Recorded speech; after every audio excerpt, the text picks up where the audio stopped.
Oh, excuse me. You know, I don't know about you, but there's so much going on in my sewing room all the time. It's hard to find a box of tissues when you need them. Not only that, but they take up space on your desk, and then what do? You don't have room for everything else that you need. Well, I've made a new little pattern, and you've got the instructions. It's free on the download. In the description, you can print out the PDF for it, that actually makes a tissue box cover. How about that? And you can add pockets to it to hold your utensils. The first thing you're going to do is measure each side of your box as well as the box top.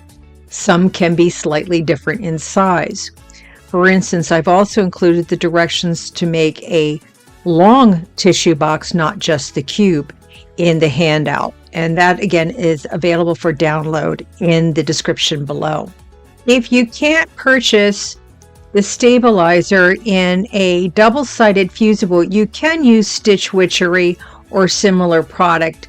You'll just need another piece. It's about 18 inches square of the fusible for each side if you don't have one that is fusible on both sides.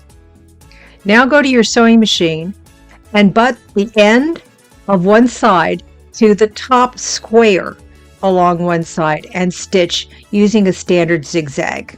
Do this for all four sides. Then you're going to place your fat quarter right side down, center your piece of stabilizer, and then a fat quarter right side up, and fuse in place at the iron. Then locate and mark the center of all four sides.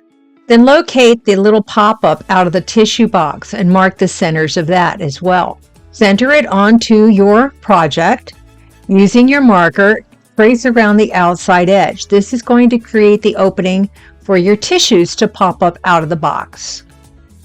At your sewing machine, you're going to straight stitch around the inside using the inside of your toe of the presser foot as your guide around the white line you drew for the center. This will stabilize the fabric, so when we go to do the trim and then the final stitching, it'll be nice and flat. Now change out your thread to the embroidery thread because we are going to do the satin stitch finish. Set your machine to a zigzag of 3 millimeters and a stitch length of about 1.5. You're going to catch the outside edge of the white straight stitch line to the traced line that you made around the opening. Then you're going to cut the fabric away.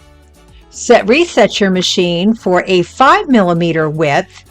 Have your left swing off the edge of the fabric into the opening, and the right swing should cover the previous row of zigzag stitching. Completely go around the opening until it's a nice finish.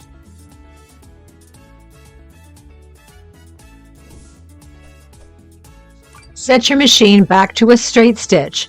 Fold the box right side out, corners protruding, and stitch from the fold to the raw edge of the fabric, creating your box. Then fold your corners over. Now I chose to do one corner folded to each side of my box. You could do it so you only have the corners on just folded to two sides.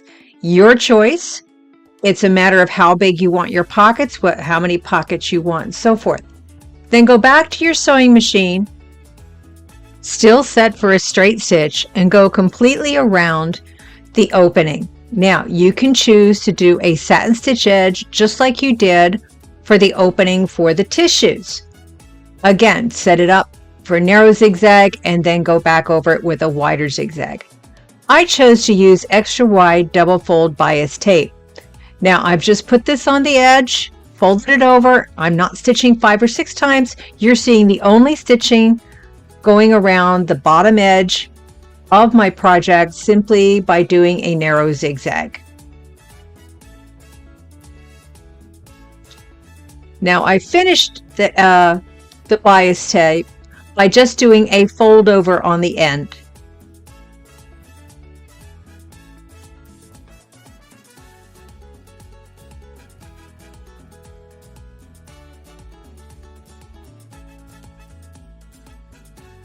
To create the pockets, you're going to almost collapse the box onto itself. If you've noticed, I'm folding in the top two corners so that the bottom extends beyond and I can stitch through and create my pocket.